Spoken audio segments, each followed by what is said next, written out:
Day 3 of tech at Eurobike. There is so much to see, so many things to check out, and there is loads of stuff to do. Watch this space. Yeah.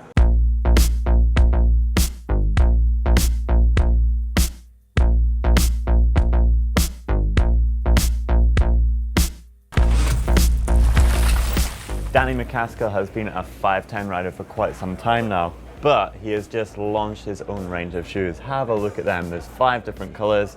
I'm going to take it off the wall and give you some of the feedback that Danny gave to 510 to develop the shoe. So you wanted something a little bit sleeker than, say, the Freeride or the Impact, something that almost looked like a normal shoe, but still had that super grippy sole from 510 that it's really renowned for, especially if you're a flat pedal rider. Other things they've changed is they've put a thicker outer layer of rubber, just so that when you have those really heavy impacts, your foot's not going to slip off the pedals, you've still got plenty of grip.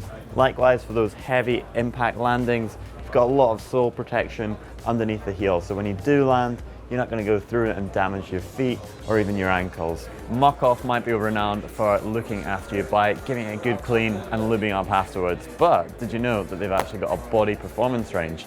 Take a look at the range that they have here. They've got warm-up cream, they've got chamois cream, they've got massage oil, which actually has a little bit of ginger just to give you an extra sensation. Warm up the body after you've been for a hard ride. Got shaving cream, aftershave cream, got recovery balm, moisturizer with sun cream in it as well. What else have they got? Ultra endurance rub and warm-up gel as well. They have a lot of stuff, so you should definitely check that out. On the bike side of things, they've launched a couple of products as well. So you've got this Classics loop. This has been used in the Tour de France and some of the big road cycling classics, but it's quite thick and it'd be great for mountain biking, especially in winter conditions. If you could smell it, it actually smells like blueberries as well, so what a treat for your chain.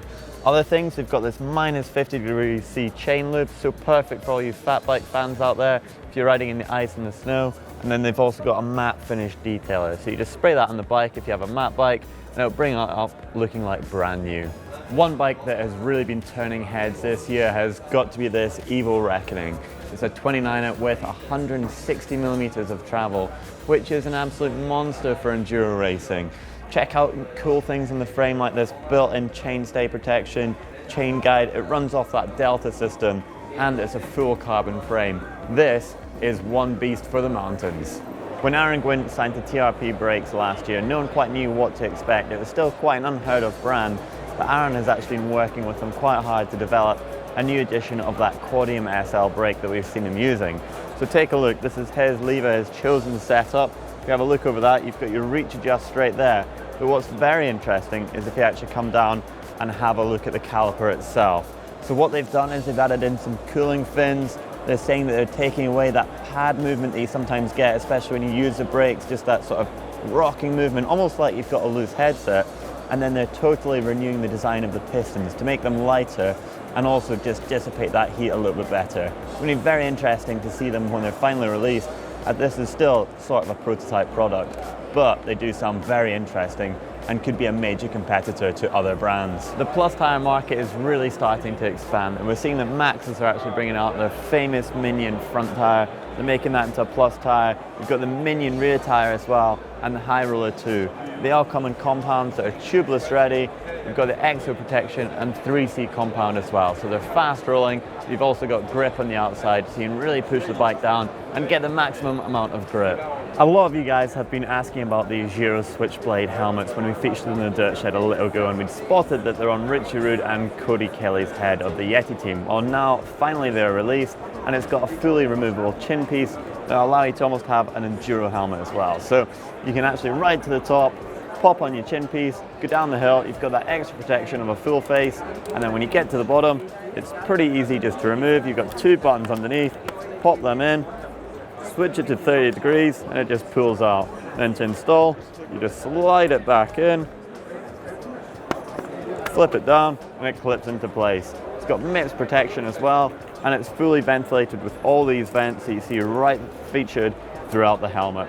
Aaron Gwyn is one rider who is super pernickety about suspension and tyres. Onza went to him early at the end of last season with their citrus tyre to give him a chance to test it, and he gave them some feedback, which has led to them actually developing his very own tyre.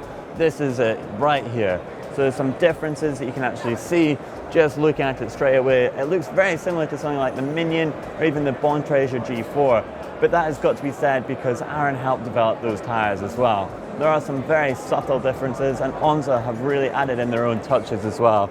Slight slits in some of the side knobs as well, just to give you a little bit more grip, and also on the center pattern as well, so it rolls that a little bit quicker. And other news is it's going to be coming very soon, some more signature tires as well. They're going to be sometime around the spring. What can we expect? Maybe something like a mud tire for those wet conditions, and this tire will be available in spring of 2017. DMR might be one company that are really renowned for making flat pedals, but this is a brand new clip-in pedal. What's slightly different about it is the fact that it's on a spring, so it just rocks back and forth.